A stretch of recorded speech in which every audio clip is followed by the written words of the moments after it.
Price the lord. ಈ ದಿನದ ಬಲಪಡಿಸುವ ವಾಕ್ಯ ಕೀರ್ತನೆಗಳು 125 1ನೇ ವಚನ.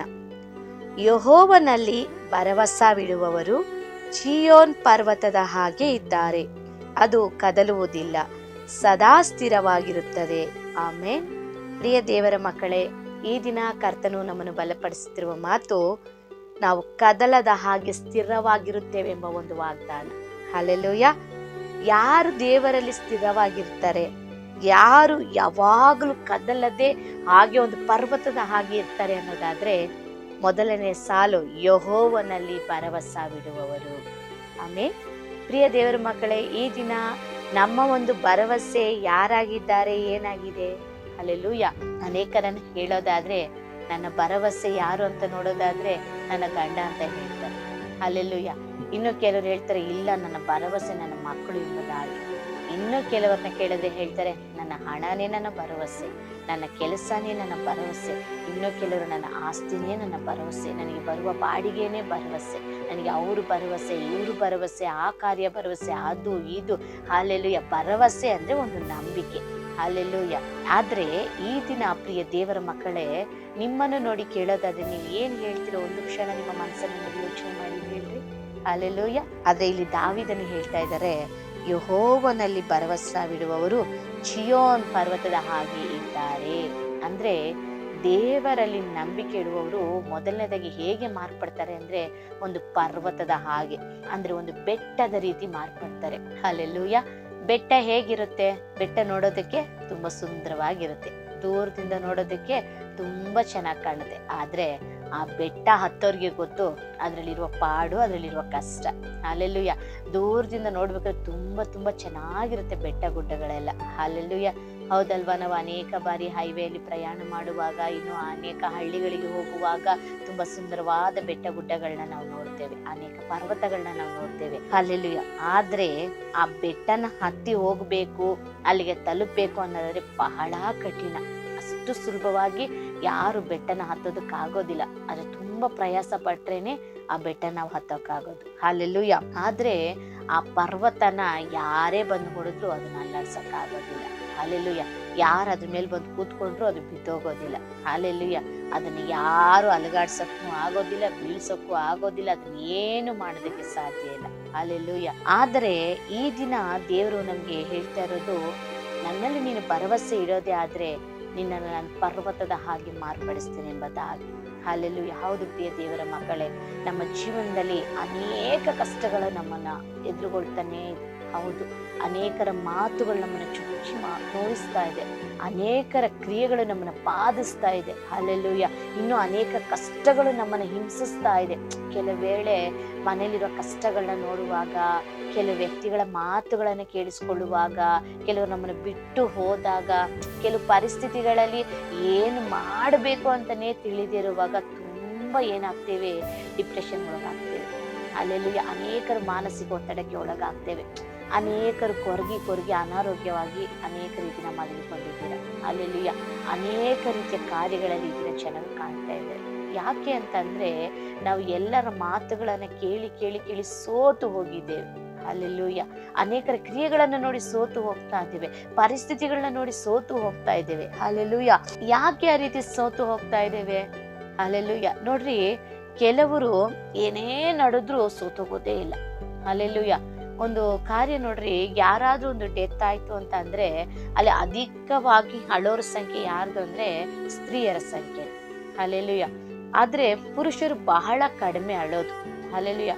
ಈ ಚಿಂತೆ ಮಾಡೋ ವಿಷಯದಲ್ಲಾಗ್ಲಿ, ಅಳೋ ವಿಷಯದಲ್ಲಿ, ಅಂದ್ರೆ ಯಾವುದೇ ಒಂದು ವಿಷಯದಲ್ಲಾಗ್ಲಿ ಅಧಿಕವಾಗಿ ಬಲಹೀನರಾಗೋದು, ಕುಗ್ಗಿ ಹೋಗೋದು, ಮೊದಲನೇದಾಗಿ ಅವರು ಬಾಧಿಸಲ್ಪಡೋದು ಯಾರು ಅಂದ್ರೆ ಸ್ತ್ರೀಯರೇ.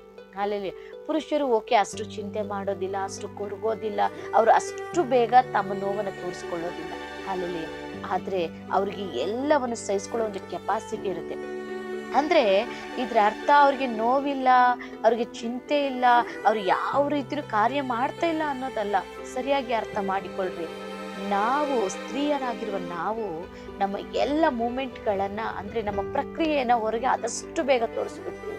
ಆದ್ರೆ ಪುರುಷರು ಎಲ್ಲವನ್ನ ಸಹಿಸ್ಕೊಳ್ತಾರೆ ಆದಷ್ಟು ಮಟ್ಟಿಗೆ.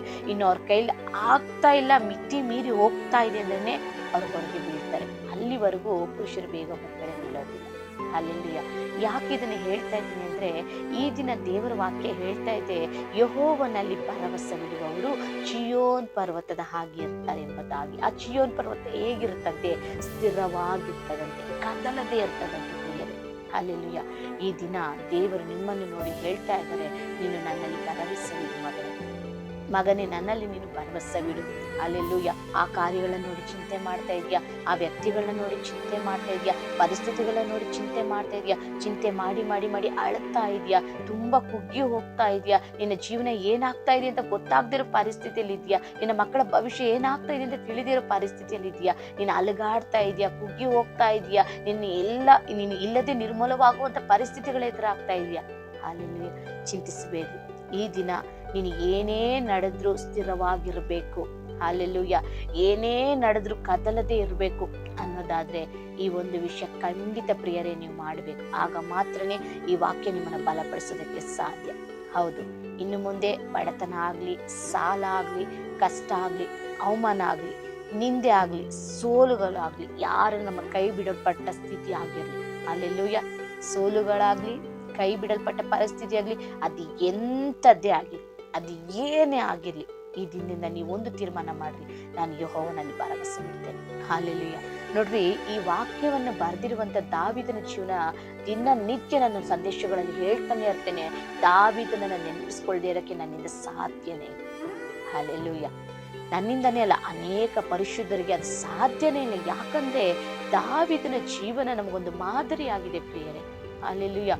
ತನ್ನ ಸ್ವಂತ ತಂದೆನೆ ಇವನು ಯಾವುದಕ್ಕೂ ಬೇಡ್ತಿರೇನು, ಇವನು ಬರೀ ಕುರಿ ಕಾಯೋದಕ್ಕೆ ಮಾತ್ರ ಲಾಯಕ್ಕೆಂಬುದಾಗಿ ತಂದೆ ಅವನನ್ನ ಅರಣ್ಯಕ್ಕೆ ಕಳಿಸ್ಬಿಡ್ತಾರೆ. ಹಲ್ಲೆಲೂಯಾ. ಆದ್ರೆ ತನ್ನ ಉಳಿದ ಎಲ್ಲ ಸಹೋದರರನ್ನ ಸೌಲನ ಕೈಯಲ್ಲಿ ಒಂದು ಯುದ್ಧ ವೀರರುಗಳಾಗಿ, ಒಂದು ಸೈನಿಕರಾಗಿ ಆ ಯುದ್ಧ ರಂಗದಲ್ಲಿ ಅವರು ಇರ್ತಾರೆ. ಹಲ್ಲೆಲೂಯಾ. ಆದ್ರೆ ದಾವೀದನಿಗೆ ಯಾವತ್ತೂ ಅದ್ರ ಬಗ್ಗೆ ಚಿಂತೆ ಮಾಡಿ ಹೊರಗಲೇ ಇಲ್ಲ. ಅವ್ನು ಯಾವ್ದನ್ನು ಕುರಿತು ಅಯ್ಯೋ ಬಿಡು, ನನ್ನನ್ನು ಅಲ್ಲಿ ಕಳಿಸಿದ್ರೆ ನೀ ಇಲ್ಲಿ ಕಳಿಸಿದ್ರೆ, ನನಗ್ ಬೇಕಾಗಿರೋದೇನು, ನನಗ್ ಕೊಟ್ಟಿರೋ ಕೆಲಸದಲ್ಲಿ ನನ್ನ ಅಭ್ಯಾಸನಾಗಿರೋದು. ಹಲ್ಲೆಲೂಯಾ. ಸಂತೋಷವಾಗಿ ಅರಣ್ಯಕ್ಕೆ ಹೋಗ್ತಾ ಇದ್ದ, ಸಂತೋಷವಾಗಿ ಕುರಿಗಳನ್ನ ಮೇಯಿಸ್ತಾ ಇದ್ದ. ಅಷ್ಟು ಮಾತ್ರವಲ್ಲದೆ ಯಾವಾಗಲೂ ದೇವರಿಗೆ ಸ್ತುತಿಸ್ತಾ ಇದ್ದ, ಯಾವಾಗ್ಲೂ ಹಾಡು ಹಾಡ್ತಾ ಇದ್ದ, ಯಾವಾಗ್ಲೂ ಕರ್ತನಿಗೆ ಮಹಿಮೆ ಸಲ್ಲಿಸ್ತಾ ಇದ್ದ. ಹಲ್ಲೆಲೂಯಾ. ಪ್ರಿಯ ದೇವರ ಮಕ್ಕಳೇ, ಯಾಕೆ ದಾವೀದನು ಆ ರೀತಿ ಇದ್ದು ಗೊತ್ತಾ? ಹಲ್ಲೆಲೂಯಾ. ನಿಮ್ಗಾಗ್ಲೇ ಅರ್ಥ ಆಗಿರುತ್ತೆ. ಅವ್ರು ಯಾವಾಗ್ಲೂ ಯೆಹೋವನಲ್ಲಿ ಭರವಸೆ ಇಡ್ತಾ ಇದ್ರು. ನಮ್ಮ ಅಪ್ಪನ ನನ್ನ ಕೈ ಬಿಟ್ಟಿದ್ರು, ನಮ್ಮ ಅಪ್ಪನ ನನ್ನ ಹೀನವಾಗಿ ಯೋಚನೆ ಮಾಡ್ತಾ ಇದ್ರು, ನಮ್ಮ ಅಪ್ಪನ ನನ್ನ ಕುರಿತು ಈ ರೀತಿಯಾಗೆಲ್ಲ ನನ್ನ ಬಗ್ಗೆ ಯೋಚನೆ ಮಾಡ್ತಾ ಇರೋದು. ಹಲ್ಲೆಲೂಯಾ. ಪರವಾಗಿಲ್ಲ. ನಮ್ಮ ಅಪ್ಪ ನನ್ನನ್ನ ಬಲ ಇಲ್ಲದೇ ಇರೋನು ಅಂತ ಅನ್ಕೊಂಡಿದ್ದಾರ? ಪರವಾಗಿಲ್ಲ. ನನಗೆ ಅರ್ಹತೆ ಇಲ್ಲ ಅಂತ ನಮ್ಮ ಅಪ್ಪ ಅನ್ಕೊಂಡಿದಾರ? ಪರವಾಗಿಲ್ಲ. ನಮ್ಮ ಅಣ್ಣಂದಿರನ್ನು ದೂಷಿಸ್ತಾ ಇದ್ದಾರ, ನಮ್ಮ ಅಣ್ಣಂದಿರನ್ನು ಹೀನವಾಗಿ ನೋಡ್ತಾ ಇದ್ದಾರ? ಪರವಾಗಿಲ್ಲ. ಅಲ್ಲಿ ಯಾವಾಗ ಅಂತ ಪರಿಸ್ಥಿತಿಗಳು ಬಂದ್ರು, ಅಂತ ಚುಚ್ಚು ಮಾತುಗಳು ಬಂದ್ರು, ನಮ್ಮನ್ನ ಹೀನವಾಗಿ ನೋಡಿದ್ರು, ಯಾವಾಗ ಪರವಾಗಿಲ್ಲ ಅಂತ ಹೇಳಕ್ಕೆ ಸಾಧ್ಯ ಅಂದ್ರೆ ನಾವು ಯೆಹೋವನಲ್ಲಿ ಭರವಸೆ ಇಡುವಾಗ, ಅವನ ದೇವ್ರ ಮೇಲೆ ನಂಬಿಕೆ ಇಡ್ತಾ ಇಡ್ತಾ ಇಡ್ತಾ ಇಡ್ತಾ ಈ ಭೂಲೋಕದ ಚಿಂತೆ, ಅವಮಾನ, ನಿರ್ಲಕ್ಷ್ಯ, ಅಸಡ್ಡೆ ಯಾವುದು ಅವನಿಗೆ ದೊಡ್ಡದಾಗ ಕಾಣಲೇ ಇಲ್ಲ. ಅಲ್ಲೆಲ್ಲ ನೋಡ್ರಿ, ಸ್ವಂತ ಮಗ, ತಂದೆ ಆಯ್ತು, ಸಹೋದರರಾಯ್ತು, ಈಗ ತನ್ನ ಹೊಟ್ಟೆಯಲ್ಲಿ ಹುಟ್ಟಿದಂತ ಅಬ್ಷಾಲೋಮನು ಅಲ್ಲೆಲ್ಲೂಯ್ಯ ಇವನನ್ನು ಸಾಯಿಸ್ಬೇಕೆಂಬುದಾಗಿ ನೋಡ್ತಾ ಇದ್ದಾರೆ. ಇವ್ರಿಗೆ ವಿರುದ್ಧವಾಗಿ ಎದ್ದಿದ್ದಾರೆ. ಅಲ್ಲೆಲ್ಲೂಯ್ಯ. ಆದ್ರೂ ಕೂಡ ದಾವೀದನ ತಲೆನೇ ಕೆಡಿಸ್ಕೊಳ್ಳಿ. ಅಲ್ಲೆಲ್ಲೂಯ್ಯ. ಹೌದು ಪ್ರಿಯರೇ, ನಾವು ಯಾವಾಗ ಯೆಹೋವನಲ್ಲಿ ನಂಬಿಕೆ ಇಡುವವರಾಗಿ, ಅಂದ್ರೆ ಭರವಸೆ ಇಡುವವರಾಗಿರ್ತೀವೋ ನಾವು ಕದಲೋದಿಲ್ಲ. Hallelujah, hallelujah. ನೋಡ್ರಿ, ನೀತಿವಂತನು 7 ಸಾರಿ ಬಿದ್ದು ಮತ್ತೆ ಎದ್ದೇಳ್ತಾನೆ, ಮತ್ತೆ ಎದ್ದೇಳ್ತಾನೆ ಇರ್ತಾನೆ. ಯಾಕಂದ್ರೆ ನಮ್ಮ ದೇವರ ಕೈ ನಮ್ಮನ್ನ ನೆನಪಿಸ್ತಾ ಇರ್ತದೆ. ಹಾಲೆಲ್ಲೂಯ್ಯ. ಹೌದು, ನಾವು ಯಾವಾಗೆಲ್ಲ ಬಿದ್ದು ಮತ್ತೆ ಅವರ ಮೇಲೆ ಕೆತ್ತಾರೆ. ಆದ್ರೆ ಬಿದ್ದೆ ಅಂತ ಹೇಳಿ ನಮಗೆ ಬಿಟ್ಬಿಟ್ಟು, ಅನೇಕರು ಹಾಗೇನೆ ಚೆನ್ನಾಗಿ ಪ್ರಾರ್ಥನೆ ಮಾಡ್ತಾ ಇರ್ತೀರಾ, ಚೆನ್ನಾಗಿ ಆಲಯಕ್ಕೆ ಹೋಗ್ತಾ ಇರ್ತೀರಾ, ನಂಬಿಕೆಯಲ್ಲಿ ತುಂಬಾ ಸ್ಟ್ರಾಂಗ್ ಆಗಿರ್ತೀರಾ. ಆದ್ರೆ ಅಲ್ಲಿ ಏನಾದ್ರೂ ಒಂದು ಚಿಕ್ಕ ಕಾರ್ಯ ನಡೀತು ಅಂದ್ರೆ ಅಲ್ಲೊಂದು ಮರಣ ಸಂಭವಿಸ್ಬೋದು, ಇಲ್ಲ ಒಂದು ನಷ್ಟ ಬರ್ಬೋದು, ಇಲ್ಲ ಯಾವುದೊಂದು ಸೋಲು ಬರ್ಬೋದು, ಅಲ್ಲಿ ಯಾವುದೋ ಒಂದು ಅವಮಾನ ಬರ್ಬೋದು, ಯಾವುದೊಂದು ನಿರ್ಲಕ್ಷ್ಯಗಳು ಬರ್ಬೋದು, ಅಸಡ್ಡೆಗಳು ಬರ್ಬೋದು. ಅಲ್ಲೆಲ್ಲೂಯ್ಯ. ಅದು ಬಂದ ಕೂಡಲೇ ತಕ್ಷಣ ಬಿದ್ದು ಹೋಗ್ತೀರ ಪ್ರಿಯರೇ. ಅಲ್ಲೆಲ್ಲೂಯ್ಯ. ಈ ದಿನ ಈ ವಾಕ್ಯ ನೋಡ್ತಿರೋ ನಿಮ್ಮಲ್ಲಿ ಯಾರಾದ್ರೂ ಪರಿಸ್ಥಿತಿಗಳನ್ನು ನೋಡಿ ಬಿದ್ದು ಹೋಗಿರೋದೇ ಆದ್ರೆ ಈ ದಿನ ಎದ್ದೇಳ್ರಿ. ಅಲ್ಲೆಲ್ಲೂಯ್ಯ. ನಿಜವಾಗ್ಲೂ ಹೇಳ್ತೀನಿ, ನೀವು ಎದ್ದೇಳ್ಬೇಕು ಪ್ರಿಯರೇ. ನಿಮ್ಮ ನಂಬಿಕೆ ಕದಲದ ಸ್ಥಿರವಾದ ಒಂದು ಬೆಟ್ಟದ ಹಾಗೆ ಮಾರ್ಪಡಬೇಕು. ಹೌದು, ನೀವು ಬಿದ್ದೋಗೋರಲ್ಲ, ನೀವು ಎದ್ದೇಳುವರು, ಮತ್ತೆ ಮತ್ತೆ ಮತ್ತೆ ಎದ್ದೇಳುವರು. ಅಲೆಗಳು ಬರಬೇಕಾದ್ರೆ ಮೇಲಕ್ಕೆ ಜಿಗಿಬೇಕು. ಜಿಗಿದೆ ನೀವು ಸುಮ್ಮನೆ ನಿಂತ್ಕೊಂಡಿದ್ರಿ ಅಥವಾ ಅಲೆ ಬರ್ತಾ ಇದೆ ಕೂತ್ಕೊಂಡ್ಬಿಟ್ರಿ ಅಂದ್ರೆ ಆ ಅಲೆ ನಿಮ್ಮನ್ನ ಹಾಗೇ ಎಳ್ಕೊಂಡು ಹೋಗ್ಬಿಡುತ್ತೆ. ನಾವು ಎಷ್ಟೋ ಬಾರಿ ನೋಡ್ತಾ ಇದ್ದೀವಲ್ವಾ, ಎಷ್ಟೋ ಅಲೆಗಳಲ್ಲಿ ಹೊಡ್ಕೊಂಡು ಹೋದವ್ರ ವ್ಯಕ್ತಿಗಳು ಎಷ್ಟೋ ಚೆನ್ನಾಗಿದ್ದಾರೆ. ಅಲ್ಲೆಲ್ಲೂಯ್ಯ. ನೀರಲ್ಲಿ ಕೊಚ್ಕೊಂಡು ಹೋದವರು, ಸುಳಿಯಲ್ಲಿ ಎಳೆಯಲ್ಪಟ್ಟವ್ರು ಎಷ್ಟೋ ಜನ ಸತ್ತು ಹೋಗಿದ್ದಾರೆ, ಲೆಕ್ಕನೇ ಇಲ್ಲ ಪ್ರಿಯರೇ. ಅಲ್ಲೆಲ್ಲೂಯ್ಯ. ಆದ್ರೆ ನಾವು ಆ ಲೆಕ್ಕದಲ್ಲಿರೋರಲ್ಲ, ನಾವು ಬಿದ್ದರು ಹೇಳುವವರು. ಅಲ್ಲೆಲ್ಲೂಯ್ಯ. ಯಾಕೆಂದ್ರೆ ನನ್ನ ನಂಬಿಕೆ ಯೇಸು ಕ್ರಿಸ್ತನಲ್ಲಿ. ಹೌದು, ನನ್ನ ನಂಬಿಕೆ ಆತನೇ. ಬಿದ್ದೋಗಿದ್ದೀನ, ಮತ್ತೆ ಸ್ವಲ್ಪ ಹೊತ್ತು ಪ್ರೇಯರ್ ಮಾಡ್ತೀನಿ. ಬಿದ್ದೋಗಿದ್ದೀನ, ಸ್ವಲ್ಪ ವಾಕ್ಯ ಓದ್ತೀನಿ. ಅಲ್ಲೆಲ್ಲೂಯ್ಯ. ಇನ್ನೊಂದು ಸ್ವಲ್ಪ ನಂಬಿಕೆ ಹೆಚ್ಚಾಗಿಸ್ತೀನಿ. ಇನ್ನೊಂದು ಸ್ವಲ್ಪ ಉಪವಾಸ ಪ್ರಾರ್ಥನೆ ಮಾಡ್ತೀನಿ. ಇನ್ನೊಂದು ಸ್ವಲ್ಪ ರಾತ್ರಿ ಪ್ರಾರ್ಥನೆ ಮಾಡ್ತೀನಿ. ಇನ್ನೊಂದು ಸ್ವಲ್ಪ ಮುಂಜಾನೆ ಪ್ರಾರ್ಥನೆ ಮಾಡ್ತೀನಿ. ಇನ್ನೊಂದು ಸ್ವಲ್ಪ ಬೈಬಲಲ್ಲಿ ಹೆಚ್ಚಾಗಿ ಅಧ್ಯಾಯಗಳನ್ನ ಹೋಗ್ತೀನಿ. ಇದು ರೀ ನಂಬಿಕೆ. ಅಲ್ಲೆಲ್ಲೂಯ್ಯ. ಯಾವಾಗ ಪರಿಸ್ಥಿತಿ ದೊಡ್ಡದಾಗ್ತಾ ಇರುತ್ತೋ ಆ ಪರಿಸ್ಥಿತಿಗಿಂತ ನಮ್ಮ ಪ್ರಾರ್ಥನೆ ಹೆಚ್ಚಾಗ್ತಾ ಇರಬೇಕು, ನಂಬಿಕೆ ಹೆಚ್ಚಾಗ್ತಾ ಇರಬೇಕು, ಪರಿಶುದ್ಧತೆ ಹೆಚ್ಚಾಗ್ತಾ ಇರಬೇಕು, ವಾಕ್ಯದಾನ ಹೆಚ್ಚಾಗ್ತಾ ಇರಬೇಕು. ಈ ಅಭ್ಯಾಸ ಇದೆಯಾ? ಅಲ್ಲಲ್ಲಿ ನನ್ನ ಜೀವನದಲ್ಲಿ ದೇವರ ಕೃಪೆಯಿಂದ ಅಭ್ಯಾಸ ಇದೆ ದೇವರ ಮಕ್ಕಳೇ. ಹೌದು, ನಾನು ಮಾಡಿದ್ದನ್ನೇ ಹೇಳ್ತಾ ಇದ್ದೀನಿ. ನನ್ನ ಯೇಸು ಸ್ವಾಮಿ ನನಗೆ ಕಲಿಸ್ಕೊಟ್ರು. ಯಾವಾಗ ಸಮಸ್ಯೆ ಹೆಚ್ಚಾಗುತ್ತೋ ಅಪ್ಪನ ಪಾದನ ಗಟ್ಟಿಗೆ ಹಿಡ್ಕೊಂಡ್ಬಿಡ್ತೇನೆ, ಬಿಡೋದೇ ಇಲ್ಲ. ಅಪ್ಪ, ಇದನ್ನ ನೀಗ್ಸಿ ಸಪ್ಪ, ಈ ಕಷ್ಟ ತೆಗಿರಿ ಸಪ್ಪ, ಇದಕ್ಕೆ ಸಹಾಯ ಮಾಡ್ರಿ ಅಪ್ಪ, ನಿನ್ನ ಚಿತ್ತ ಆದ್ರೆ ಮಾಡ್ರಿ. ಕೆಲವರು ಕೇಳ್ತೀರಾ, ಕೇಳೋದನ್ನ ಕೊಡೋ ದೇವ್ರು. ಕೇಳಿರಿ ಕೊಡಲ್ಪಡುವುದು, ತಟ್ಟಿರಿ ತೆರೆಯಲ್ಪಡುವುದು, ಹುಡುಕಿರಿ ನಿಮಗೆ ಸಿಕ್ಕುವುದು. ಮತ್ತಾಯ 7:7 ಎಲ್ಲರಿಗೂ ಗೊತ್ತು. ಅದೊಂದು ವಾಕ್ಯನ ಹಿಡ್ಕೊಂಡ್ಬಿಟ್ಟು ಕೇಳ್ತೀರಾ, ಕೇಳಿದ್ದೀನಿ ಎಲ್ಲರೂ ಕೊಡ್ತಾರೆ, ಖಂಡಿತ ಕೊಡ್ತಾರೆ, ಇಲ್ಲ ಅಂತ ಅಪ್ಪ ಯಾರಿಗೂ ಹೇಳೋದಿಲ್ಲ. ಆದ್ರೆ ಪ್ರಿಯರೇ, ಕೇಳಿ ಪಡ್ಕೊಂಡ್ಮೇಲೆ ಕಷ್ಟ ಅನುಭವಿಸ್ಬೇಕು. ನನ್ನ ಅಪ್ಪ ಧಾರಾಳ ಮನಸ್ಸುಳ್ಳವರು, ಅಧಿಕವಾಗಿ ಪ್ರೀತಿ ಮಾಡೋರು. ಆದ್ರೆ ಕೆಲವೇಳೆ ನಾವು ಕೇಳೋದೇ ಇಲ್ಲ, ಬೇಕು ಅಂತ ಹಠ ಹಿಡಿತೀವಿ. ಈಸ್ಕೊಡ್ತಾರೆ, ತಗೊಳ್ಳಿ. ಆದ್ರೆ ಅದರ ಹಿಂದೆ ಬರುವ ಕಷ್ಟಗಳನ್ನ, ನೋವುಗಳನ್ನ ನೀವೇ ಅನುಭವಿಸ್ಬೇಕು. ಅಲ್ಲೆಲ್ಲೂಯ್ಯ. ಆದ್ರೆ ಪ್ರಿಯರೇ, ಇದೆಲ್ಲ ಯಾಕೆ ಹೇಳ್ತಾ ಇದ್ದೀನಿ ಅಂದ್ರೆ, ನೀವು ಅಪ್ಪ ಹತ್ರ ಕೇಳಿ, ಯೇಸು ಸ್ವಾಮಿ ಹತ್ರ ಕೇಳಿ, ಏನು ಬೇಕಾದ್ರೂ ಕೊಡ್ತಾರೆ. ಯಾಕಂದ್ರೆ ನನ್ನ ದೇವರು ಕೊಡುವ ದೇವರಾಗಿದ್ದಾರೆ. ಅವ್ರು ಏನು ನನ್ನಿಂದ ತೆಗೆದುಕೊಳ್ಳೋದಿಲ್ಲ. ಆತನ ಏನು ನನ್ನ ಕ್ರಯ ಕೊಡಬೇಕಾಗಿಲ್ಲ. ಆತನ ಮುಂದೆ ಎದುರು ನೋಡೋದೇನು ಗೊತ್ತಾ? ನಂಬಿಗಸ್ತಿಕೆ. ಹಾಲೆಲೂಯ್ಯ. ಪರಿಶುದ್ಧತೆ, ನಂಬಿಕೆ, ತಾಳ್ಮೆ, ಇಂಥದನ್ನು ಮಾತ್ರ ನನ್ನ ಯೇಸು ಸ್ವಾಮಿ ನನ್ನ ಬಳಿಗೆ ತಂದು ಆತನ ಏನು ಎದುರು ನೋಡ್ದೇನೆ ನನಗೆ ಉಚಿತವಾಗಿ ರಕ್ಷಣೆ ಈಗಾಗಲೇ ಕೊಡ್ತಾ ಇತ್ತು. ಹಾಲೆಲೂಯ್ಯ. ಆದ್ರಿಂದ ಪ್ರಿಯರೇ, ನೀವು ಆದಷ್ಟು ಮಟ್ಟಿಗೆ ದಯವಿಟ್ಟು ಸಮಸ್ಯೆ ಹೆಚ್ಚಾದಾಗ ಪ್ರಾರ್ಥನೆ ಹೆಚ್ಚಾಗಿ ಮಾಡಿ. ಆ ರೀತಿ ನೀವು ಮಾಡಿ ನೋಡ್ರಿ. ಮತ್ತೆ ಹೇಳ್ತೀನಿ, ಆ ಸಮಸ್ಯೆ ಹೆಚ್ಚಾದಾಗ ದೇವರ ಚಿತ್ತದಂತೆ ಪ್ರಾರ್ಥನೆ ಮಾಡಿ. ದೇವರ ಚಿತ್ತವನ್ನ ನೀವು ಕೇಳ್ರಿ. ದೇವರೇ, ಈ ಚಿತ್ತವಾದ್ರೆ ನನಗೆ ಬರ್ಲಿಯಪ್ಪ, ನಿನ್ ಚಿತ್ತವಾದ್ರೆ ನಂಗೆ ಸಿಗ್ಲಿಯಪ್ಪ, ಈ ಚಿತ್ತವಾದ್ರೆ ಇದು ನಡೀಲಿಯಪ್ಪ. ಆ ರೀತಿ ಪ್ರಿಯರೇ ಪ್ರಾರ್ಥನೆ ಮಾಡಿ.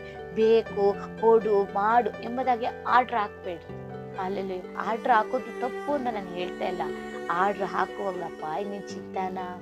ಅಪ್ಪನ ಹತ್ರ ಮಕ್ಳ ಅಧಿಕಾರವಾಗಿ ಮಾತಾಡ್ತಾರೆ, ಅಪ್ಪ ನಂಗೆ ಇದು ಬೇಕಪ್ಪ, ಇದು ಬೇಕೇ ಬೇಕು, ಅಮ್ಮ ನನ್ಗೆ ಇದು ಬೇಕು. ಹೌದು, ಓಕೆ, ಅಧಿಕಾರವಾಗಿ ಕೇಳೋಣ. ಆದ್ರೆ ಅದ್ರಲ್ಲಿ ಒಂದು ವಿಧೇಯತೆ ತೋರ್ಬೇಕು. ಓಕೆ, ಆರ್ಡ್ರ್ ಹಾಕ್ತೀರಾ, ಆರ್ಡ್ರ್ ಹಾಕಿದ್ಮೇಲೆ ಅಪ್ಪ ಇದು ಓಕೆನಾ ನಿಮಗೆ, ಅದೇನು ಗೊತ್ತಾ? ಅದು ವಿಧೇಯತೆ. ಅಲ್ಲೆಲ್ಲೂಯ್ಯ. ಅದನ್ನ ಯಜ್ಞ ಹೋಮಗಳಿಗಿಂತಲೂ ವಿಧೇಯಕ್ಕೆ ಮೆಚ್ಚುವ ದೇವರಾಗಿದ್ದಾರೆ. ಹೌದು, ಯಜ್ಞ ಹೋಮಗಳ ಆಮೇಲೆ ಅದನ್ನ ಹೆಚ್ಚಾಗಿ ಬಯಸೋದು, ಅದು ಇಷ್ಟಪಡೋದು, ನನ್ನ ಯೇಸು ಸ್ವಾಮಿ ಇಷ್ಟಪಡೋದು ವಿಧೇಯತೆ. ಎಲ್ಲ ಕೇಳ್ರಿ, ಅಧಿಕಾರವಾಗಿ ಕೇಳ್ರಿ. ಅಪ್ಪ, ಅದೇ ಇದು ಇಷ್ಟನಾ, ಇದು ನಾನು ಮಾಡ್ಲಾ, ಅಪ್ಪ ಇಲ್ಲಿಗೆ ನಾನು ಹೋಗ್ಲಾ, ಇದು ತಗೊಳ್ಳ, ಕೇಳಿ ದೇವರ ಮಕ್ಕಳೇ. ಹಾಲೆಲೂಯ್ಯ. ಆ ರೀತಿಯಾಗಿ ನೀವು ಮಾಡುವಾಗ ನಿಮ್ಮ ನಂಬಿಕೆ ಸ್ಥಿರವಾಗಿರ್ತದೆ. ನೀವು ಬೆಟ್ಟದ ಹಾಗೆ, ಚೀಯೋನ್ ಪರ್ವತದ ಹಾಗೆ ಕದಲ್ತಿ ಇರ್ತೀರ. ಅನೇಕರು ಆವಾಗ ನಿಮ್ಮನ್ನು ನೋಡಿ ಆಶ್ಚರ್ಯ ಪಡ್ತಾರೆ. ಇಷ್ಟೊಂದು ಕುಟುಂಬದಲ್ಲಿ ಕಷ್ಟ ಇದೆ, ಇಷ್ಟು ಮೈಯಲ್ಲೆಲ್ಲ ರೋಗ ಇದೆ, ಈ ರೀತಿ ಒಂದು ಚಿಕ್ಕ ಮನೆಯಲ್ಲಿದ್ದಾರೆ, ಈ ರೀತಿ ಒಂದು ದರಿದ್ರದಲ್ಲಿದ್ದಾರೆ, ಆದ್ರೂ ಕೂಡ ಯಾವಾಗ್ಲೂ ಸ್ಟ್ರಾಂಗ್ ಆಗಿ ಇರ್ತಾರಪ್ಪ. ಇವ್ರೇನು ಅಳೋ ತರನೂ ಕಾಣಿಸ್ತಾ ಇಲ್ಲ, ಕುಗ್ಗಿ ಹೋಗೋ ತರನೂ ಕಾಣಿಸ್ತಾ ಇಲ್ಲ, ಸೋತೋಗಿರೋ ತರನೂ ಕಾಣಿಸ್ತಾ ಇಲ್ಲ, ಬಳಲಿರೋ ತರನೂ ಕಾಣಿಸ್ತಾ ಇಲ್ಲ. ಅಪ್ಪ, ಹೆಂಗಿದ್ದಾರೆ ಇವರು? ಅದು ಸಾಕ್ಷಿ. ಹೌದು, ಅದೇ ಸಾಕ್ಷಿ. ಕದ್ದಲೇಬಾರದು ಪ್ರಿಯರೇ. ನಾವು ಚೀಯೋನ್ ಪರ್ವತದಾಗೆ ಸ್ಟ್ರಾಂಗ್ ಆಗಿ, ಬೆಟ್ಟ ಹೇಗೆ ಅದ್ರ ಮೇಲೆ ಏನೇ ಬಿದ್ರು, ಏನೇ ಆದ್ರೂ, ಯಾರೇ ಹೊಡೆದ್ರು ಸ್ಥಿರವಾಗಿರುತ್ತೆ. ಅದೇ ರೀತಿ ಇವತ್ತು ನೀವು ನಾನು ಇರಬೇಕು. ಹೌದು, ನಿಮ್ಗೆ ಗೊತ್ತಾ, ನಾವು ಕೊನೆಯ ಕಾಲದಲ್ಲಿದ್ದೇವೆ, ಅಂತ್ಯ ಕಾಲದಲ್ಲಿದ್ದೇವೆ, ಕಡೆಯ ದಿನಗಳಲ್ಲಿದ್ದೇವೆ. ನನ್ನ ಸಂದೇಶದಲ್ಲಿ ಪ್ರತಿನಿತ್ಯದ ನಾನು ನಿಮಗೆ ನೆನಪು ಮಾಡ್ತೀನಿ ಪ್ರಿಯರೇ. ಸತ್ಯವೇದದಲ್ಲಿ ಬರೆಯಲ್ಪಟ್ಟ ಪ್ರತಿ ಕಾರ್ಯಗಳು ನಮ್ಮ ಕಣ್ಣುಗಳು ನೋಡ್ತಾ ಇದೆ, ನಮ್ಮ ಕಿವಿಗಳು ಕೇಳ್ತಾ ಇದೆ. ಇನ್ನು ಸಮಯ ಇಲ್ಲ. ಇನ್ನು ಸಮಯ ಇಲ್ಲವೇ ಇಲ್ಲ, ಬಿಡು ಆಮೇಲೆ ಪ್ರಾರ್ಥನೆ ಮಾಡೋಣ, ಬಿಡು ಬರೋ ವಾರ ಚರ್ಚಿಗೆ ಹೋಗೋಣ, ಬಿಡು ಆಮೇಲೆ ವಾಕ್ಯ ಓದೋಣ, ಆಮೇಲೆ ಹೋಗಿ ಅವ್ರಿಗೆ ಸುವಾರ್ತೆ ಹೇಳೋಣ, ಆಮೇಲೆ ಹೋಗಿ ಅವ್ರಿಗೆ ಪ್ರಾರ್ಥನೆ ಮಾಡೋಣ, ಆಮೇಲೆ ಅನ್ನೋದಕ್ಕೆ ನಿನಗೆ ನನಗೆ ಸಮಯ ಇಲ್ಲ. ದೇವರ ಮಗುವೆ, ಈಗಲೇ ಎಚ್ಚೆತ್ತುಕೊಳ್ಳ್ರಿ. ಆಮೇಲೆ ಅನ್ನೋದಕ್ಕೆ ಸಮಯ ಇಲ್ಲ. ದಿನಗಳು ತುಂಬಾ ಹತ್ತಿರ ಇದೆ, ದೇವರು ಬರೋಣ ಸಮೀಪವಾಗಿದೆ. ಹಲ್ಲೆಲೂಯಾ. ಅದಕ್ಕಾಗಿ ಸತ್ಯವೇದ ನಡೆದ ಎಲ್ಲ ಕಾರ್ಯಗಳು ನಡೀತಾ ಇದೆ. ಯುದ್ಧಗಳು ಪ್ರಾರಂಭವಾಗಿದೆ, ಘೋರವಾದ ಬರಗಾಲ ಬರ್ತಾ ಇದೆ. ಹಲ್ಲೆಲೂಯಾ. ವ್ಯಾಧಿಗಳು ಬರ್ತಾ ಇದೆ. ದೇವರು ಹೇಳಿದ ಎಲ್ಲ ಸೂಚನೆಗಳನ್ನು ನಾವು ನೋಡ್ತಾ ಇದ್ದೇವೆ. ಆದ್ದರಿಂದ ಆಲಸ್ಯವಾಗಿರಬೇಡ್ರಿ. ಹಲ್ಲೆಲೂಯಾ. ನೀವು ಆಲಸ್ಯವನ್ನ ಬಿಟ್ಟು ಈ ದಿನದಿಂದ ನಂಬಿಕೆಯನ್ನು ಹೆಚ್ಚಿಸಿಕೊಳ್ರಿ. ನೀವು ಸ್ಟ್ರಾಂಗ್ ಆಗಿರ್ಲೇಬೇಕು. ನಂಬಿಕೆಯಲ್ಲಿ ಸ್ಟ್ರಾಂಗ್ ಆಗಿಲ್ಲ ಅಂದ್ರೆ ಬಿದ್ದು ಹೋಗ್ಬಿಡ್ತಾರೆ. ಎಂತೆಂಥ ಕಠಿಣ ಆರ್ಡರ್ಸ್ ಬರ್ತಾ ಇದೆ ಗೊತ್ತಲ್ವಾ? ಈಗಾಗಲೇ ಅನೇಕರು ಎದುರಿಸ್ತಾ ಇದ್ದೀರಾ ಆ ಸಮಸ್ಯೆಗಳನ್ನ.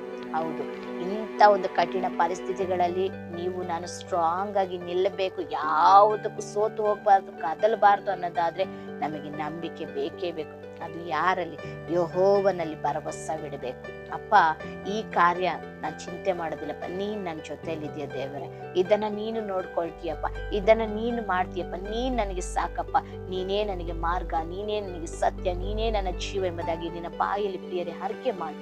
ಅಲ್ಲಿ ಹೌದು ಪ್ರಿಯ ದೇವರ ಮಕ್ಕಳೇ, ಹರಕೆ ಮಾಡ್ರಿ. ಅಪ್ಪ, ನೀವೇ ಮಾರ್ಗವು ಸತ್ಯವು ಜೀವವು ಆಗಿದ್ದೀರಾ ದೇವರೇ. ನಾನು ಸ್ಥಿರವಾಗಿರ್ತೇನೆ. ಈ ಪರಿಸ್ಥಿತಿಯನ್ನು ನೋಡಿ ಹೆದರೋದಿಲ್ಲ, ಈ ಅನಾರೋಗ್ಯವನ್ನು ನೋಡಿ ಹೆದರೋದಿಲ್ಲ, ಈ ಕಾರ್ಯಗಳನ್ನು ನೋಡಿ ನಾನು ಹೆದರೋದಿಲ್ಲ, ಈ ವ್ಯಕ್ತಿಯನ್ನ ನೋಡಿ ನಾನು ಹೆದರೋದಿಲ್ಲ.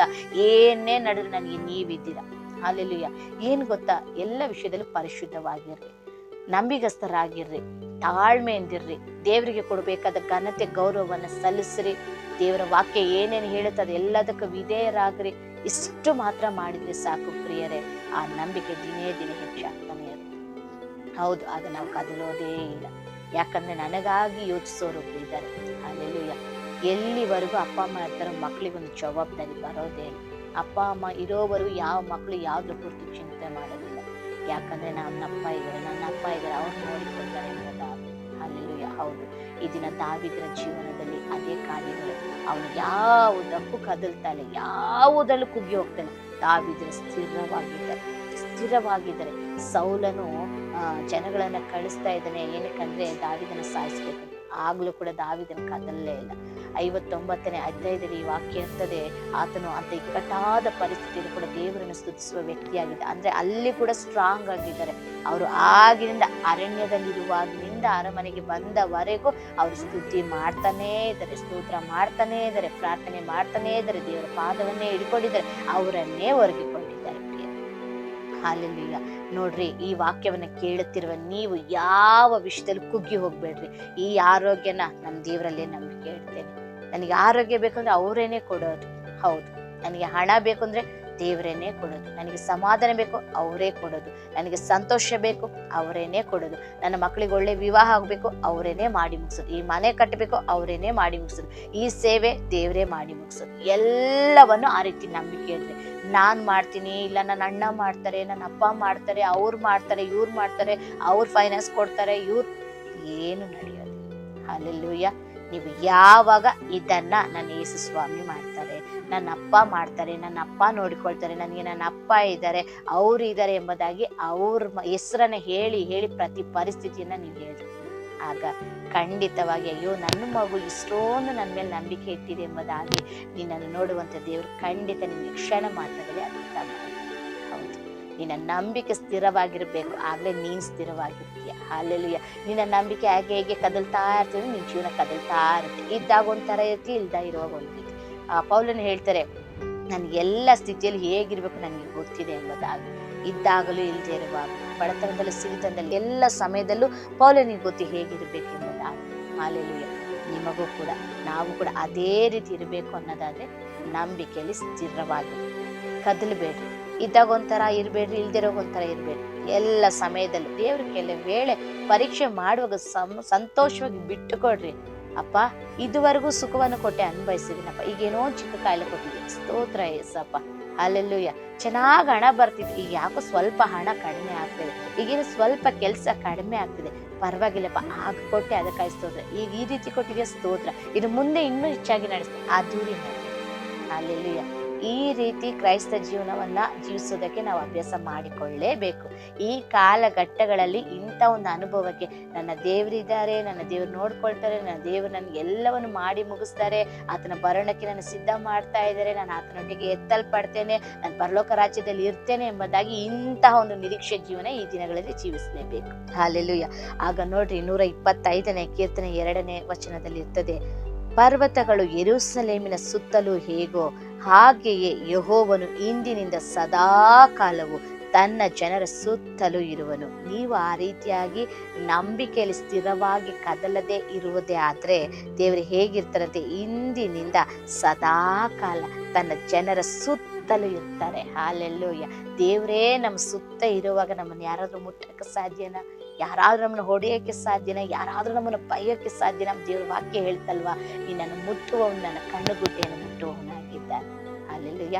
ಆದ್ದರಿಂದ ಪ್ರಿಯರೇ, ಈ ದಿನದಿಂದ ನಿಮ್ಮ ಭರವಸೆ ಯೆಹೋವನೇ ಎಂಬುದಾಗಿ ತಿಳಿದುಕೊಳ್ಳ್ರಿ. ಹೆಚ್ಚಾಗಿ ನಂಬ್ರಿ, ಹೆಚ್ಚಾಗಿ ಪ್ರೇಯರ್ ಮಾಡ್ರಿ. ಇವತ್ತು ಯಾವ್ಯಾವ ಕಷ್ಟದಲ್ಲಿದ್ದೀರಾ ದೇವರ ಮಕ್ಕಳೇ, ಯಾವ್ಯಾವ ಅವಮಾನದಲ್ಲಿದ್ದೀರಾ, ಯಾರನ್ನೆಲ್ಲ ನೆನೆಸಿ ಕುಗ್ಗಿ ಹೋಗ್ತಾ ಇದ್ದಾರೆ, ಬಿಟ್ಟಾಕ್ರಿ. ಆ ಸಮಸ್ಯೆಗಿಂತ ಹೆಚ್ಚಾಗಿ ಪ್ರಾರ್ಥನೆ ಮಾಡ್ರಿ. ನೀವು ಎಷ್ಟು ಸಮಸ್ಯೆಗಿಂತ ಹೆಚ್ಚಾಗಿ ಪ್ರಾರ್ಥನೆ ಮಾಡ್ತೀರೋ, ಸಮಸ್ಯೆಗಿಂತ ಹೆಚ್ಚಾಗಿ ವಾಕ್ಯಗಳನ್ನು ಓದ್ತಿರೋ, ಸಮಸ್ಯೆಗಿಂತ ಹೆಚ್ಚಾಗಿ ದೇವರನ್ನು ಹುಡುಕ್ತಿರೋ, ಆಗಲೇ ನೀವು ಸ್ಥಿರವಾಗಿದ್ದು ಅನೇಕರಿಗೆ ಸಾಕ್ಷಿ. ನಿಮ್ಮನ್ನು ನೋಡೋರು ಬಾಯಿ ಮೇಲೆ ಕೈ ಇಟ್ಕೋಬೇಕು. ಹೇಗಪ್ಪ ಇವ್ರಿಗೆ ಸಾಧ್ಯ, ಹೇಗಿಂತ ಜೀವನ ಇವ್ರು ನಡೆಸೋದಕ್ಕೆ ಸಾಧ್ಯ ಎಂಬುದಾಗಿ ನಿನ್ನ ಮೂಲಕ ಯೇಸುವಿನ ನಾಮ ಮಹಿಮೆ ಹೊಂದಬೇಕು ಪ್ರಿಯರೇ. ಹಾಲೆಲೂಯ. ಯಾಕಂದ್ರೆ ನಮ್ಮ ದೇವರು ಲೋಕವನ್ನು ಜಯಿಸಿರುವಂತ ದೇವರು, ಮರಣವನ್ನು ಜಯಿಸಿರುವಂತ ದೇವರು. ಹಾಲೆಲೂಯ. ಸತ್ತು ಪುನರುತ್ಥಾನನಾದ ದೇವರು, ನಮ್ಮೊಟ್ಟಿಗೆ ಆತ್ಮ ಸ್ವರೂಪನಾಗಿರುವಂತ ದೇವರು, ನಮಗಾಗಿ ಪುನಃ ಬರಲಿರುವ ದೇವರು, ನಮಗಾಗಿ ಪರಲೋಕ ರಾಜ್ಯವನ್ನು ಕೊಡುವಂತ ದೇವರಾಗಿದ್ದಾರೆ. ಇದಕ್ಕಿಂತ ಏನು ಬೇಕು? ಹಾಲೆಲೂಯ. ಎಷ್ಟೊಂದು ಆಶೀರ್ವಾದಗಳು ನಮಗಾಗಿ ಕಾಯ್ತಾ ಇದೆ. ಈಗ ನಾವು ಜೀವಿಸುವ ಈ ಜೀವನ ಅಂತ್ಯ ಅಲ್ಲ, ನಮಗಿನ್ನೊಂದು ಜೀವನ ಇದೆ, ನಿತ್ಯ ಜೀವ ಇದೆ. ಆ ಜೀವಕ್ಕಾಗಿ ನಾವು ಈಗಲೇ ಸಿದ್ಧರಾಗಲೇಬೇಕು. ಹಾಲೆಲೂಯ. ಟ್ರೈನಿಂಗ್ ಇಲ್ಲದೆ ಯಾರು ಕೂಡ ಉನ್ನತವಾದ ಪೊಸಿಷನ್ಗೆ ಹೋಗೋದಕ್ಕಾಗೋದೇ ಇಲ್ಲ. ಫಸ್ಟ್ ಇನ್ನೊಂದು ಹಂತಕ್ಕೆ ಹೋಗ್ಬೇಕಂದ್ರೆ ಫಸ್ಟ್ ಏನ್ ಕೇಳ್ತಾರೆ? ಎಕ್ಸ್ಪೀರಿಯನ್ಸ್. ಹಾಲೆಲೂಯ. ಎಕ್ಸ್ಪೀರಿಯನ್ಸ್ ಅಪ್ಪ ಮಾಡಿಸ್ತಾ ಇದ್ದಾರೆ, ಒಪ್ಪಿಸಿಕೊಡ್ರಿ, ಬಿಟ್ಟು ಕೊಡ್ರಿ. ಅದು ಕಠಿಣವಾಗಿರುತ್ತೆ. ಓಕೆ, ಎಸ್ ಅಪ್ಪ, ನೀನ್ ನನ್ನ ಜೊತೆಯಲ್ಲಿ ಇದ್ದೀರಪ್ಪ, ಸಾಕು ಅಂತ ಒಂದು ಮಾತು ಹೇಳ್ರಿ, ಅದೇ ನಂಬಿಕೆ. ಪರವಾಗಿಲ್ಲಪ್ಪ, ಈ ಪರಿಸ್ಥಿತಿನ ನೀವು ನನ್ನ ಜೊತೆ ಇದ್ದೀರಾ, ಇದು ನನಗೆ ಚೆನ್ನಾಗಿ ಒಂದು ಟ್ರೈನಿಂಗ್ ಆಗ್ತಾ ಇದೆಪ್ಪ, ನಾನು ಒಳ್ಳೆ ಎಕ್ಸ್ಪೀರಿಯನ್ಸ್ ಆಗ್ತಾ ಇದ್ದೇನೆ ಎಸಪ್ಪ ಎಂಬುದಾಗಿ ನಿಮ್ಮನ್ನು ಬಿಟ್ಟು ಕೊಡ್ರಿ. ಇದರ ನಂತರ ನಮ್ಗೆ ಸಂತೋಷವಾದ ಒಂದು ಜೀವನ ಇದೆ. ಅಲ್ಲೆಲ್ಲೂಯ. ಕರ್ತನಲ್ಲಿ ಪ್ರಿಯರೇ, ಈ ವಾಕ್ಯಗಳನ್ನ ಚೆನ್ನಾಗಿ ನೀವು ಧ್ಯಾನಿಸಿ. ಹೌದಪ್ಪ, ಯೆಹೋವನಲ್ಲಿ ಭರವಸವಿಡುವರು ಚಿಯೋನ್ ಪರ್ವತದ ಹಾಗೆ ಇದ್ದಾರೆ, ಅವರು ಕದಲೋದಿಲ್ಲ, ಅದು ಸ್ಥಿರವಾಗಿರ್ತದೆ ಎಂಬುದಾಗಿ ಹೇಳಿದ್ದೀರಲ್ಲ. ನಾನು ಇಂದಿನಿಂದ ಇವಾಗಿರೋ ನಂಬಿಕೆ ಇದಕ್ಕಿಂತ ಹೆಚ್ಚಾಗಿ ನಿಮ್ಮನ್ನು ನಂಬ್ತೇನೆ ದೇವರೇ. ಇದ್ದಾಗ್ಲೂ ನಂಬ್ತೇನೆ, ಇಲ್ದಿರೋವಾಗ್ಲೂ ನಂಬ್ತೇನೆ. ನಿನ್ನನ್ನೇ ನಂಬ್ತೇನಪ್ಪ. ನಾನು ಕದಲೋದಿಲ್ಲ, ನಾನು ಸ್ಥಿರವಾಗಿರ್ತೇನೆ. ಏಸು ನಾಮದಲ್ಲಿ ನಾನು ಸ್ಥಿರವಾಗಿರ್ತೇನೆ. ಏಸು ನಾಮದಲ್ಲಿ ನಾನು ಕದಲೋದೇ ಇಲ್ಲ. ನನಗೆ ಯಾರು ಏನನ್ ಕೊಟ್ರು ಪರವಾಗಿಲ್ಲ, ಏನೇ ಆದ್ರೂ ಪರವಾಗಿಲ್ಲ. ದಾವೀದನ ದೇವರೇ ನನ್ನ ದೇವರು, ಅಬ್ರಹಾಮನ ದೇವರೇ ನನ್ನ ದೇವರು, ಇಸಾಕನ ದೇವರೇ ನನ್ನ ದೇವರು, ಯಾಕೋಬನ ದೇವರ. ಈ ರೀತಿಯಾಗಿ ನಂಬಿಕೆಯನ್ನು ಬಾಯಲ್ಲಿ ಹರಕೆ ಮಾಡ್ತಾನೆ ಸಂತೋಷವಾಗಿರ್ರಿ. ಅಲ್ಲಿ ಜೀವವುಳ್ಳ ದೇವರನ್ನ ಆರಾಧಿಸ್ತೀವಿ, ಸಂತೋಷವಾಗಿರ್ರಿ, ಯಾವುದರ ಕುರಿತು ಚಿಂತೆ ಮಾಡಬೇಡಿ. ಹಾಲೆಲೂಯ. ಅಬ್ರಹಾಮನ ಜೀವನದಲ್ಲಿ ನಡೆದ ಅದ್ಭುತಗಳನ್ನ ನೆನೆಸ್ಕೊಳ್ರಿ, ಇಸಾಕನ ಜೀವನದಲ್ಲಿ ನಡೆದ ಅದ್ಭುತಗಳನ್ನ, ಯಾಕೋಬನ ಜೀವನದಲ್ಲಿ ಈ ರೀತಿ ಅದ್ಭುತಗಳನ್ನ ನೆನೆಸ್ಕೊಳ್ರಿ. ನಂಬಿಕೆ ತಾನಾಗಿ ಹೆಚ್ಚಾಗುತ್ತೆ. ಹೇಗೆ ನಂಬಿಕೆ ಬರುತ್ತೆ ಅಂತ ಕೆಲವರಿಗೆ ಯೋಚನೆ ಮಾಡ್ಬೋದು. ಈ ಸಿಸ್ಟೇನಪ್ಪ ಯಾವಾಗ್ಲೂ ನಂಬಿಕೆ ಅಂತಾರೆ, ಹೇಗ್ ಬರುತ್ತಾ ನಂಬಿಕೆ? ಅವ್ರ ಜೀವನಗಳನ್ನ ನೋಡ್ರಿ. ಹಾಲೆಲೂಯ. ಅಬ್ರಹಾಮನಿಗೆ ಮಕ್ಕಳೇ ಇಲ್ಲ. ಹಾಲೆಲೂಯ. 75 ವರ್ಷ ಆದಾಗ ದೇವರು ವಾಗ್ದಾನ ಮಾಡಿದ್ರೆ, ನನಗೆ ಸಂತಾನವನ್ನ ಕೊಡ್ತೀನಿ, ಸಂತಾನವನ್ನ ಅಭಿವೃದ್ಧಿ ಪಡಿಸ್ತೀನಿ ಎಂಬುದಾಗಿ. ಆದ್ರೆ 25 ವರ್ಷ ಕಾಯ್ತಾ ಇದ್ರೆ ಮಕ್ಕಳೇ ಇಲ್ಲ. ಅದೇ ಕಾಯ್ತಾ ಇದ್ವಿ, ಅದೇ ನಂಬಿಕೆ. ಅಲ್ಲಿ ಸಂತೋಷವಾಗಿ ಕಾಯ್ತಾ ಇದ್ರು, ಅವ್ರೇನು ದುಃಖ ಪಡ್ಲೇ ಇಲ್ಲ. ಆದ್ರೆ ಅಲ್ಲಿ ಅದ್ಭುತ ಏನನ್ನೋದಾದ್ರೆ, ತನ್ನ ಹೆಂಡತಿಯಾದ ಸಾರಳಿಗೆ ಆ ಗರ್ಭನೇ ಸತ್ತು ಹೋಗಿತ್ತು. ಆ ಗರ್ಭದಲ್ಲೂ ಆರೋಗ್ಯ ಇಲ್ಲ, ಜೀವನೇ ಇಲ್ಲ. ಸತ್ತು ಹೋದ ಗರ್ಭದಲ್ಲೊಂದು ಗರ್ಭಫಲ ಅಂದ್ರೆ ಅದ್ಭುತ, ಅತಿಶಯ. ಅಲ್ಲೆಲ್ಲೂಯ. ನಂಬಿಕೆ ಇರುವಾಗ ಅದ್ಭುತ, ಅತಿಶಯ, ಆಶ್ಚರ್ಯನೇ ನಡೆಯೋದು. ಅಲ್ಲೆಲ್ಲೂಯ. ಸಾಮಾನ್ಯವಾದ ವಿಷಯ ಎಲ್ಲ ನಡೆಯೋದಿಲ್ಲ. ಯಾರು ನಂಬಿಕೆಯಿಂದ ಕಾರ್ಯಗಳನ್ನು ಹೊಂದಿಕೊಳ್ತೀರೋ, ಯಾರು ನಂಬಿಕೆಯಿಂದ ವಾಗ್ದಾನಗಳನ್ನ ಸ್ವೀಕರಿಸ್ತೀರೋ, ಆ ನಂಬಿಕೆ ಎಂಥದ್ದು ಪ್ರತಿಫಲ ಕೊಡುತ್ತಿದ್ರೆ ಅದ್ಭುತವಾದ ಪ್ರತಿಫಲ, ಆಶ್ಚರ್ಯವಾದ ಪ್ರತಿಫಲ. ನನ್ನ ಜೀವನದಲ್ಲಿ ಲೆಕ್ಕವಿಲ್ಲದಷ್ಟು ಅದ್ಭುತ, ಆಶ್ಚರ್ಯನ ಕರ್ತನಲ್ಲಿ ಮಾಡಿದ್ದಾರೆ. ಹಾಲೆಲ್ಲೂಯ. ಯಾಕೆ ಗೊತ್ತಾ? ಆ ನಂಬಿಕೆ, ಈ ಸಣ್ಣ ನಂಬಿಕೆ. ಆ ನಂಬಿಕೆ ಎಂಥದ್ದಂತೆ ಸಾಸಿವೆ ಕಾಳಷ್ಟು ನಂಬಿಕೆ. ಪ್ರಿಯ ಅಬ್ರಹಾಮನಿಗೆ ಅಂತ ಅದ್ಭುತ ಮಾಡಿದೆ.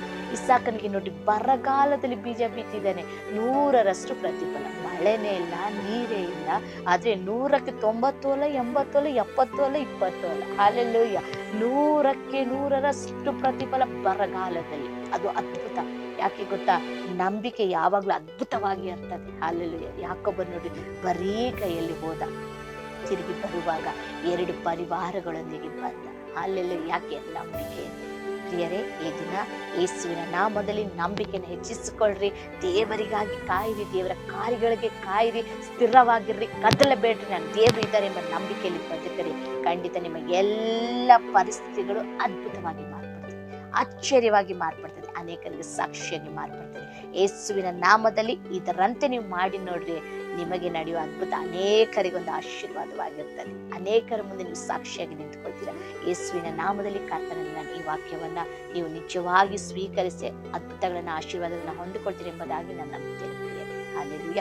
ಕರ್ತನ ತಾನೇ ನಿಮ್ಮನ್ನು ಈ ವಾಕ್ಯದ ಪ್ರಕಾರ ಆಶೀರ್ವದಿಸಲಿ, ಬಲಪಡಿಸಲಿ. ಎಲ್ಲ ಮಹಿಮೆ ನನ್ನ ಕರ್ತನಿಗೆ ಸಲ್ಲಲಿ. ಆಮೇಲೆ ಪ್ರಿಯರೇ, ನಿಮ್ಮಲ್ಲಿ ಒಂದು ಚಿಕ್ಕ ಮನವಿ. ಇನ್ನು ಯಾರು ಈ ವಿಡಿಯೋಗಳನ್ನು ಸಬ್ಸ್ಕ್ರೈಬ್ ಮಾಡಿಕೊಂಡಿಲ್ವೋ ದಯವಿಟ್ಟು ಈ ವಿಡಿಯೋಗಳನ್ನು ನೋಡ್ತಿರೋರು ಇದನ್ನು ಸಬ್ಸ್ಕ್ರೈಬ್ ಮಾಡಿಕೊಳ್ರಿ, ಚಾನಲನ್ನು ಸಬ್ಸ್ಕ್ರೈಬ್ ಮಾಡಿಕೊಳ್ಳ್ರಿ, ಅನೇಕರಿಗೆ ಶೇರ್ ಮಾಡಿರಿ, ಲೈಕ್ ಮಾಡಿರಿ. ಇದಕ್ಕಾಗಿ ಒಂದು ಕ್ಷಣ ನಿಮ್ಮ ವೈಯಕ್ತಿಕ ಕುಟುಂಬ ಪ್ರಾರ್ಥನೆಗಳಲ್ಲಿ ಪ್ರಾರ್ಥನೆ ಮಾಡಿ. ಬರುವ ದಿನಗಳಲ್ಲಿ ಈ ಸೇವೆ ಇನ್ನು ಅನೇಕರಿಗೆ ಆಶೀರ್ವಾದವಾಗಿರಲಿ ಎಂಬುದಾಗಿ ನೀವೆಲ್ಲರೂ ಸಹ ಒಂದೇ ಒಂದು ಸಾರಿ ಪ್ರಾರ್ಥನೆ ಮಾಡಿ. ಆಮೇಲೆ ಕರ್ತನ ನಿಮ್ಮನ್ನು, ನಿಮ್ಮ ಕುಟುಂಬಗಳನ್ನು, ನಿಮ್ಮ ಕೆಲಸ ಕಾರ್ಯಗಳನ್ನು ಎಲ್ಲವನ್ನು ಆಶೀರ್ವದಿಸಲಿ. ಈ ದಿನ ನಿಮಗೊಂದು ಆಶೀರ್ವಾದವಾಗಿರಲಿ. Amen. Praise the Lord. God bless you.